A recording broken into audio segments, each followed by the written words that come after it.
A menudo, cuando se analiza el proceso de independencia de Irlanda, se tiende a comenzar directamente en los acontecimientos revolucionarios del siglo XX. Sin embargo, para comprender realmente por qué Irlanda llegó a una situación de ruptura con el Reino Unido, es necesario retroceder varias décadas e incluso siglos atrás, y analizar una estructura política, social y económica profundamente marcada por las desigualdades.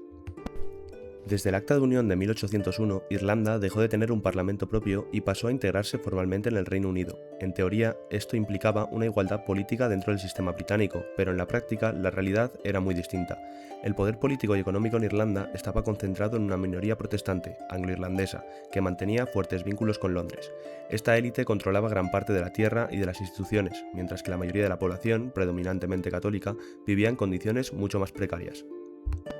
La cuestión agraria fue uno de los principales focos de tensión durante todo el siglo XIX. La propiedad de la tierra estaba en manos de grandes terratenientes, muchos de ellos ausentes, mientras que los campesinos irlandeses trabajaban como arrendatarios en condiciones inestables. Esta situación dio lugar a conflictos recurrentes, especialmente durante episodios como la Gran Hambruna de 1845, que tuvo consecuencias devastadoras tanto demográficas como sociales.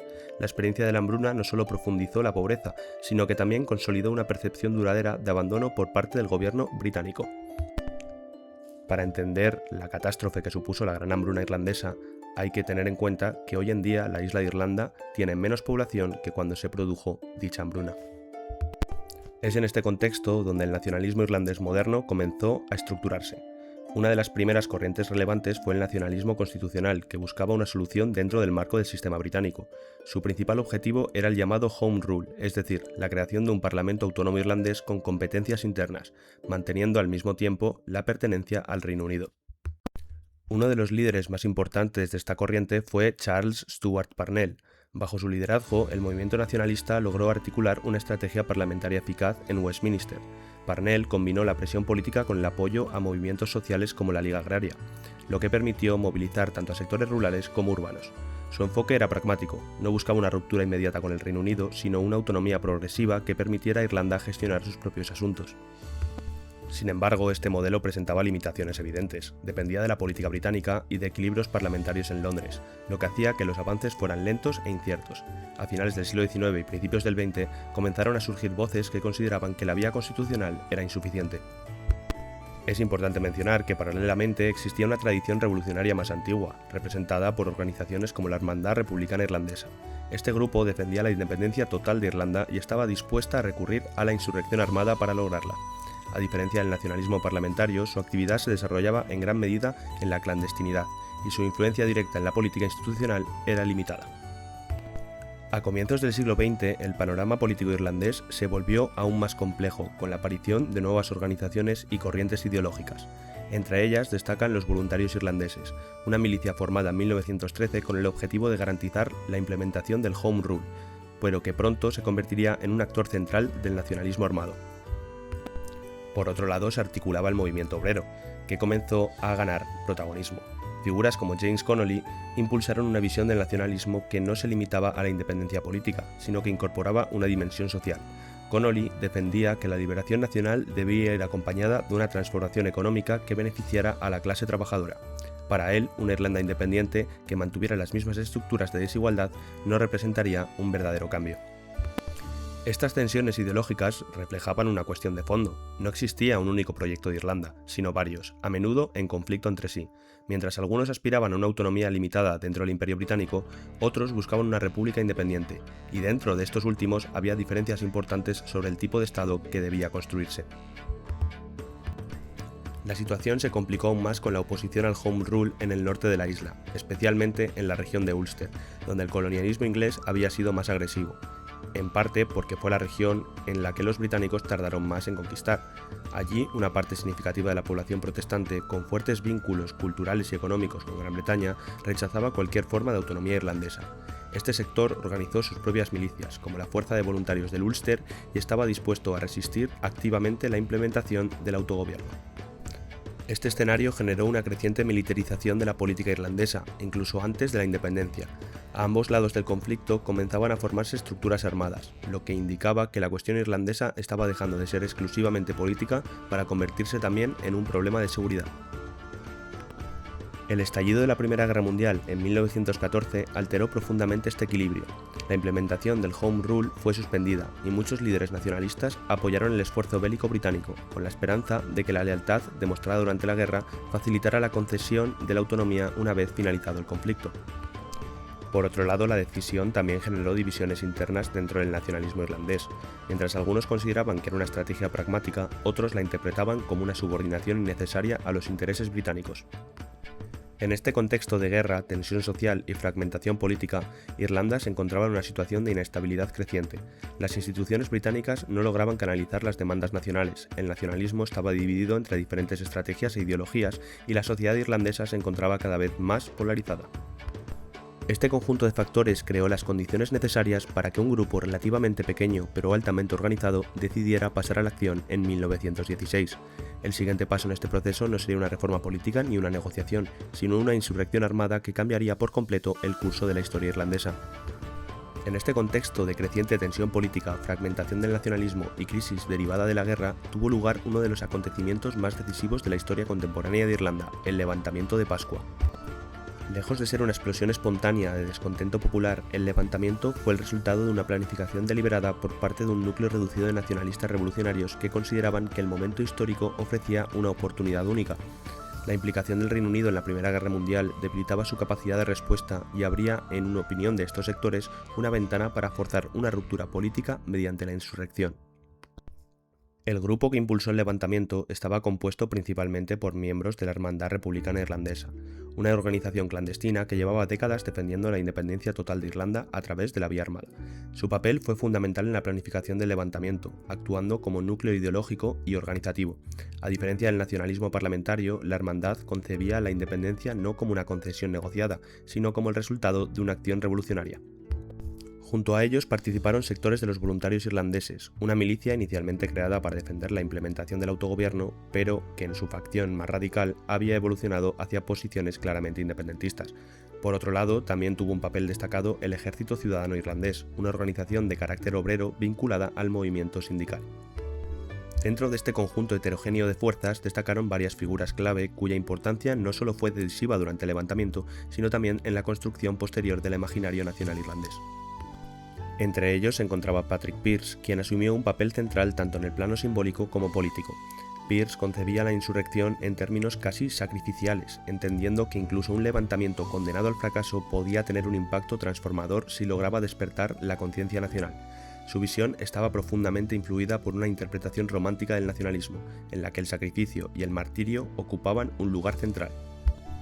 Junto a él, James Connolly representaba una corriente ideológica distinta. Como líder del movimiento obrero, Connolly integraba la lucha nacional dentro de un marco más amplio de transformación social. Para él, la independencia política debía ir acompañada de una revolución económica que acabara con las estructuras de desigualdad existentes. Su participación aportó al levantamiento una dimensión social que lo diferenciaba de otros movimientos nacionalistas más conservadores. Otra figura relevante fue la de Tom Clark, quien ya había pasado 15 años en una prisión británica debido a una serie de atentados que había cometido en la década de los años 80, lo que muestra una continuidad en la tradición insurreccional. A su lado, líderes como Sean McDiarmada y Joseph Plunkett desempeñaron roles clave en la organización y planificación del levantamiento. A pesar de la relevancia de estas figuras, es importante destacar que el levantamiento no contó con un apoyo masivo en su fase inicial. De hecho, uno de los factores que condicionó su desarrollo fue la falta de coordinación y la cancelación de maniobras previstas en otras partes del país, lo que limitó la insurrección prácticamente a Dublín. El levantamiento comenzó el lunes de Pascua de 1916. Los insurgentes tomaron varios puntos estratégicos de la ciudad, siendo el más importante la oficina central de correos, que se convirtió en el cuartel general del movimiento. Desde allí, Patrick Pearse proclamó la República Irlandesa, un acto de gran carga simbólica que buscaba legitimar la insurrección como la expresión de una soberanía nacional. Sin embargo, desde el punto de vista militar, la operación presentaba importantes limitaciones. Los insurgentes, que sumaban aproximadamente entre 1.000 y 1.500 combatientes, carecían de armamento pesado y de capacidad para enfrentarse de manera prolongada al ejército británico.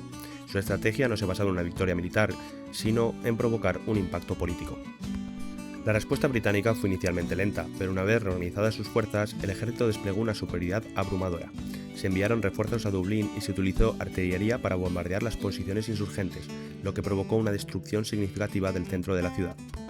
A lo largo de la semana los combates se intensificaron, las posiciones rebeldes fueron siendo progresivamente aisladas y neutralizadas, la superioridad militar británica y la falta de apoyo externo hicieron que la situación de los insurgentes se volviera insostenible. Finalmente, el sábado 29 de abril, Patrick Pearse ordenó la rendición para evitar una mayor destrucción y pérdida de vidas civiles. La insurrección había sido derrotada en términos militares de forma clara. En un primer momento, la reacción de la población fue bastante ambivalente. Muchos ciudadanos responsabilizaban a los insurgentes de la destrucción de la ciudad y del sufrimiento causado durante los combates, ya que varios civiles habían muerto. El levantamiento no había sido percibido como una expresión general de voluntad popular, sino como una acción de una minoría. En total, el levantamiento había resultado con la muerte de 66 rebeldes irlandeses, unos 143 muertos de las fuerzas británicas y unos 276 muertos civiles, en su mayoría debido al fuego cruzado o los bombardeos británicos. Sin embargo, esta percepción popular cambió de forma radical en las semanas siguientes debido a la respuesta de las autoridades británicas.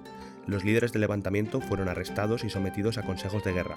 Entre mayo y junio de 1916, 15 de los principales dirigentes, incluyendo a Pearse, Connolly y Clark, fueron ejecutados. Cabe mencionar que, por ejemplo, James Connolly tuvo que ser ejecutado en una silla debido a que estaba gravemente herido. Estas ejecuciones tuvieron un impacto político profundo. Lo que inicialmente había sido visto como una insurrección fallida comenzó a reinterpretarse como un acto de sacrificio en nombre de la nación. La figura de los líderes ejecutados adquirió un carácter casi mítico, transformándose en símbolos de la causa independentista. Este cambio en la opinión pública fue uno de los efectos más importantes del levantamiento. La represión británica, lejos de desactivar el nacionalismo, contribuyó a su radicalización. Sectores que hasta el momento habían velado por opciones más moderadas, ahora iban radicalizándose. En este sentido, el levantamiento de Pascua no puede entenderse como un fracaso militar, pero un éxito político a medio plazo. No logró sus objetivos inmediatos, pero alteró de manera decisiva el equilibrio del nacionalismo irlandés y sentó las bases para el conflicto que se desarrollaría en los años siguientes. A partir de 1916, la idea de una república independiente dejó de ser una aspiración de un sector de la población a convertirse en un objetivo central del movimiento nacionalista. La legitimidad del dominio británico en Irlanda quedó profundamente cuestionada y el terreno quedó preparado para una nueva base en el conflicto, en el que la lucha ya no sería simbólica, sino sostenida y organizada. Tras el impacto del levantamiento de Pascua, el nacionalismo irlandés no solo sobrevivió, sino que se transformó profundamente. Lo que hasta el momento había sido una combinación de insurrecciones aisladas y presión política limitada evolucionó hacia un movimiento estructurado, con liderazgo definido, estrategia coordinada y una base social mucho más amplia. En este proceso, el papel de Sinn Féin fue decisivo. Aunque su relación con el levantamiento de 1916 había sido inicialmente indirecta, el partido fue capaz de capitalizar el cambio en la opinión pública tras las ejecuciones. Bajo el liderazgo de Eamon de Valera, Sinn Féin adoptó una línea claramente independentista, basada en la creación de una legitimidad política paralela. De Valera representaba una figura clave dentro del movimiento. Más político que militar, su visión combinaba el republicanismo con una estrategia de reconocimiento internacional y construcción institucional. Sin embargo, el liderazgo del movimiento independentista no era homogéneo, y de hecho una de sus características fundamentales era la coexistencia de diferentes centros de poder. Junto a De Valera emergieron figuras con perfiles muy distintos. Arthur Griffith, fundador de Sinn Féin, aportaba una visión más pragmática, inicialmente favorable a una solución de tipo dual monárquico inspirada en el modelo austrohúngaro. Aunque su posición fue evolucionando hacia el republicanismo, representaba una corriente más moderada dentro del propio movimiento. En el plano militar, el protagonismo recayó en el Ejército Republicano Irlandés, o IRA, por sus siglas en inglés, cuya dirección tampoco era homogénea. Si bien Michael Collins se convirtió en la figura más influyente, especialmente en la inteligencia y en la realización de operaciones, otros líderes desempeñaron papeles fundamentales en la estructura del conflicto. Richard Mulcahy, como jefe del Estado Mayor, fue responsable de la organización general del IRA, tratando de transformar una fuerza irregular en una estructura militar más coherente. Cathal Brugh, por su parte, defendía una concepción más tradicional del mando militar y mantenía tensiones constantes con Collins, especialmente por el grado de autonomía que este último ejercía. A nivel regional, figuras como Tom Barry en Cork o Dan Breen en Tipperary fueron esenciales para el desarrollo del conflicto. Estos comandantes locales, lejos de limitarse a ejecutar órdenes, adaptaban las estrategias a las condiciones específicas sobre el terreno, lo que convirtió la guerra en un conflicto altamente descentralizado. El propio inicio de la Guerra de Independencia Irlandesa refleja esta dinámica. En enero de 1919, el ataque en Solohead Beds, en el que participaron Dan Breen y otros voluntarios, marcó el comienzo de las hostilidades. Este tipo de acciones no respondían a una declaración formal de guerra, sino a una escalada progresiva de la violencia que fue transformando la situación política en un conflicto abierto. Desde el principio, el IRA se enfrentaba a una desventaja evidente en términos de recursos, armamento y capacidad militar convencional. Esta situación obligó a desarrollar una estrategia basada en la guerra de guerrillas. Bajo la influencia de Collins, el movimiento priorizó los ataques selectivos contra objetivos clave, evitando enfrentamientos directos con fuerzas superiores. Uno de los elementos más importantes de esta estrategia fue el uso sistemático de la inteligencia. La red organizada por Collins permitió identificar a agentes británicos infiltrados y estructuras claves en el aparato estatal. A través de esta información, el IRA llevó a cabo una campaña de asesinatos selectivos que debilitó significantemente la capacidad operativa británica, especialmente en Dublín. Paralelamente, en zonas rurales, la guerra adoptó formas distintas. Líderes como Tom Barry desarrollaron unidades móviles conocidas como las Flying Columns, en su caso, que eran pequeños grupos armados altamente móviles que podían atacar rápidamente y retirarse antes de que llegaran refuerzos.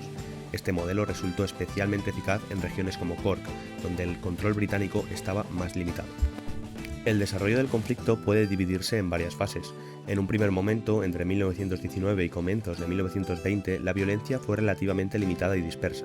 Sin embargo, a medida que el IRA aumentaba su capacidad organizativa, los ataques se volvieron más frecuentes y coordinados. La destrucción de comisarías, el sabotaje de infraestructuras y los asesinatos de agentes de la Royal Irish Constabulary contribuyeron a desarticular el sistema de control británico en amplias zonas del país. La respuesta británica fue evolucionando con el tiempo. Inicialmente basaba su defensa con fuerzas policiales, como la Royal Irish Constabulary, pero con el tiempo fueron introduciendo unidades paramilitares, como es el caso de los Black and Tans y los auxiliares. Estas fuerzas, compuestas en gran parte por veteranos de la Primera Guerra Mundial, adoptaron tácticas de represalia que incluían la destrucción de propiedades, ejecuciones extrajudiciales y violencia extrema contra los civiles. De hecho, a día de hoy, muchas canciones populares hacen referencia a los Black and Tans porque mataban indiscriminadamente. Lejos de estabilizar la situación, estas acciones tuvieron el efecto contrario. La violencia indiscriminada erosionó aún más la legitimidad británica y aumentó el apoyo al movimiento independentista. De hecho, en ciudades como Cork, los hombres tenían prohibido llevar ambas manos en los bolsillos. De hacerlo, debían ser disparados por soldados británicos. El conflicto dejó de percibirse únicamente como una insurgencia para convertirse en una lucha más amplia contra un sistema considerado opresivo. El año 1920 marcó el punto álgido de la guerra. La intensidad de los combates aumentó significantemente y se produjeron algunos de los episodios más conocidos del conflicto. El llamado Domingo Sangriento en noviembre de 1920 ejemplifica esta escalada. Por la mañana, una operación coordinada por Collins eliminó a varios agentes de inteligencia británicos en Dublín. Por la tarde, las fuerzas británicas respondieron disparando contra civiles en un partido de fútbol gaélico. A partir de este momento, el conflicto entró en una fase de desgaste mutuo. El IRA había demostrado su capacidad para desafiar al Estado británico, pero también comenzaba a enfrentarse a sus propias limitaciones: escasez de armas, dificultad logística y presión constante por parte de las fuerzas británicas. Por su parte, pese a que el Reino Unido mantenía la superioridad militar, no lograba traducirla en el control efectivo del territorio. La combinación de guerrilla, desobediencia civil y construcción de instituciones paralelas habían debilitado profundamente su capacidad de gobierno en Irlanda. En este contexto, la guerra se volvió cada vez más insostenible para ambas partes. No existía una victoria militar clara en el horizonte y los costes políticos y económicos seguían aumentando. La presión internacional, especialmente desde Estados Unidos, también comenzó a jugar un papel relevante. El resultado de esto fue un cambio hacia la negociación. En 1921 se acordó una tregua que abrió la puerta a conversaciones formales entre representantes británicos e irlandeses. Estas negociaciones culminaron con el Tratado Anglo-Irlandés, que puso fin a la contienda. Sin embargo, el tratado no resolvía todas las tensiones acumuladas durante el conflicto, más bien representaba un compromiso que reflejaba tanto los logros como las limitaciones del movimiento independentista. La guerra había demostrado la capacidad de Irlanda para desafiar al poder británico, pero Inglaterra era el país con el mejor ejército del mundo en el momento y no habían logrado una ruptura total. En este sentido, el verdadero impacto de la Guerra de Independencia no fue únicamente la creación de un nuevo marco político, sino también la consolidación de una generación de líderes, estructuras y divisiones que marcaría el siguiente capítulo de la historia irlandesa. Desde el punto de vista humano, el conflicto dejó un saldo de varios miles de muertos, incluyendo combatientes del ejército republicano irlandés, fuerzas británicas y una cantidad significativa de civiles. La violencia, aunque menos masiva que en guerras convencionales, tuvo un carácter constante y penetró profundamente en la sociedad. A esto se sumó la destrucción de infraestructuras, especialmente en zonas rurales, donde la quema de viviendas, edificios administrativos y centros urbanos formó parte tanto de la estrategia insurgente como de las represalias británicas. Desde el punto de vista humano, el conflicto dejó un saldo de varios miles de muertos, incluyendo combatientes del ejército republicano irlandés, fuerzas británicas y una cantidad significativa de civiles. La violencia, aunque menos masiva que en guerras convencionales, tuvo un carácter constante y penetró profundamente en la sociedad. A esto se sumó la destrucción de infraestructuras, zonas rurales, viviendas, edificios administrativos y centros urbanos, ya que formó parte tanto de la estrategia insurgente como de las represalias británicas. Sin embargo, las consecuencias más importantes fueron de carácter político. El tratado establecía la creación del Estado Libre Irlandés, una entidad con un alto grado de autonomía, pero que seguía vinculada al Imperio Británico. Este punto fue fundamental, ya que evidenciaba una ambigüedad estructural. Irlanda había conseguido una forma de independencia, pero no la república plena por la que muchos habían luchado. Además, el tratado aceptaba una partición de la isla, consolidando la permanencia de Irlanda del Norte dentro del Reino Unido. Esta decisión no solo tenía implicaciones territoriales, sino que introducía un elemento de conflicto permanente en la política irlandesa. Es en este contexto donde el movimiento independentista comenzó a fracturarse. Lo que durante la guerra había sido una coalición relativamente unida, formada por distintas corrientes con un enemigo común, empezó a dividirse en torno a una cuestión fundamental. ¿Representaba el tratado un paso necesario hacia la independencia total o era una traición a los principios republicanos? Esta división no fue superficial ni meramente táctica, sino profundamente ideológica y estratégica.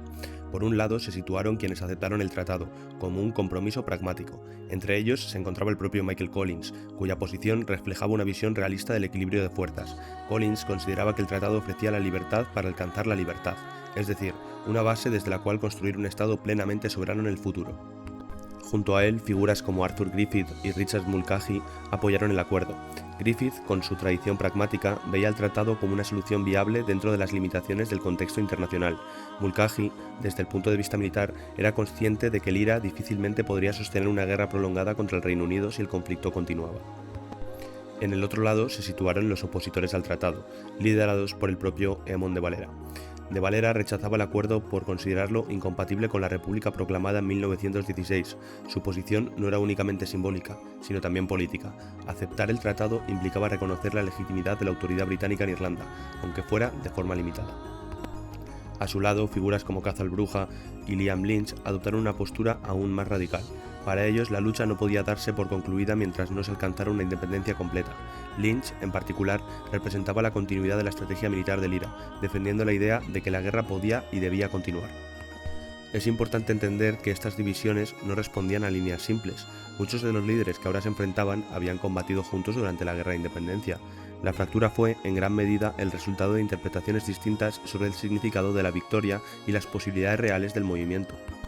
La división se materializó progresivamente en el seno del ejército republicano irlandés, donde una parte significativa de sus miembros rechazó la autoridad del nuevo Estado derivado del tratado. Esta ruptura convirtió lo que inicialmente era un conflicto político en una confrontación armada entre antiguos aliados. La Guerra Civil Irlandesa, iniciada en 1922, no fue simplemente un conflicto más dentro del proceso de independencia de Irlanda. Fue, en realidad, una ruptura interna profunda, un enfrentamiento entre antiguos compañeros de lucha que habían combatido juntos contra el dominio británico. Desde el inicio del conflicto, el equilibrio de fuerzas favorecía claramente al bando pro-tratado. Controlaban Dublín, el centro político y administrativo del país, así como las principales ciudades y las infraestructuras clave. Además, contaban con el apoyo del Reino Unido, que les proporcionó armamento, incluyendo artillería, algo decisivo en los primeros compases de la guerra. En cambio, los antitratado, aunque también contaban con combatientes experimentados, estaban peor organizados y carecían de recursos comparables, ya que los pro-tratado contaban con el apoyo de la mayor potencia militar de la época. Los antitratado tenían presencia sobre todo en zonas rurales del sur y oeste, en lugares como Cork, Kerry o Tipperary. Su estrategia se basó en repetir el modelo de guerrilla que tan buenos resultados les había dado contra los británicos. El conflicto se desarrolló en dos fases muy claras. La primera fase fue una guerra más convencional. El detonante fue el enfrentamiento en Dublín, cuando fuerzas antitratado ocuparon edificios estratégicos como el Four Courts. El gobierno respondió con artillería, iniciando así el conflicto a gran escala. En pocas semanas, las fuerzas pro-tratado recuperaron el control de la capital y lanzaron ofensivas para tomar otras ciudades. Gracias a su superioridad militar, lograron avances rápidos y consolidaron su dominio urbano. Pero la guerra no terminó ahí. En la segunda fase, los antitratado cambiaron de estrategia, abandonaron las ciudades y se replegaron a zonas rurales, iniciando una guerra de guerrillas bajo el liderazgo de Liam Lynch. Y utilizaron tácticas como emboscadas, sabotajes de infraestructuras y ataques sorpresa. Su objetivo era alargar el conflicto y desgastar al gobierno. Uno de los momentos más importantes fue la muerte de Michael Collins en agosto de 1922 durante una emboscada en Cork. Su muerte supuso un golpe importante para el gobierno, aunque no cambió el rumbo del conflicto. Por el lado antitratado, el punto de inflexión llegó en 1923 con la muerte de Liam Lynch en los Knockmildown Mountains. Sin su liderazgo, la resistencia perdió fuerza rápidamente. El mando pasó a Frank Aiken, quien adoptó una postura más pragmática. En mayo de ese mismo año, Aiken ordenó el cese de las operaciones. La guerra no terminó con un tratado de paz formal ni con una rendición honorable, sino por agotamiento. El bando antitratado simplemente dejó de luchar. Las consecuencias de la guerra fueron profundas y duraderas. En el plano político, la división dio lugar a los dos principales partidos de Irlanda, Fine Gael por un lado, que representaba a los pro-tratado, y Fianna Fáil, que representaba a los derrotados anti-tratado. Ambos partidos dominarían la vida política durante décadas. Ya durante la década de 1930, bajo el liderazgo de Monte de Valera, se impulsó un proceso de distanciamiento progresivo respecto al Reino Unido. Este proceso culminó con la aprobación de la Constitución de 1937, que transformó el Estado libre en el nuevo Estado llamado Éire, o Irlanda, eliminando muchos de los vínculos formales con la corona británica. Aunque la ruptura total no se formalizaría hasta 1949, la Constitución de 1937 marcó el punto de inflexión clave, estableciendo una mayor independencia política, institucional y simbólica, y redefiniendo la identidad nacional irlandesa tras años de conflicto. Sin embargo, como ya sabréis, la cuestión irlandesa no quedó completamente resuelta. En Irlanda del Norte, que permaneció dentro del Reino Unido, persistieron profundas tensiones entre la comunidad unionista, mayoritariamente protestante y favorable a seguir siendo británica, y la comunidad nacionalista, mayoritariamente católica y partidaria de la reunificación con Irlanda. Estas tensiones, agravadas por desigualdades políticas, económicas y sociales, fueron aumentando durante décadas, hasta estallar en un periodo de violencia conocido como The Troubles, que comenzó a finales de los años 60. Este conflicto implicó enfrentamientos entre grupos paramilitares, fuerzas de seguridad británicas y civiles, dejando a miles de víctimas y convirtiéndose en uno de los episodios más prolongados y complejos de violencia en Europa Occidental en todo el siglo XX. Bueno, y hasta aquí este vídeo. Si alguien quiere que haga un vídeo sobre algún tema en especial, que me lo ponga en comentarios, pero bueno, muchas gracias por ver esta historia de mierda.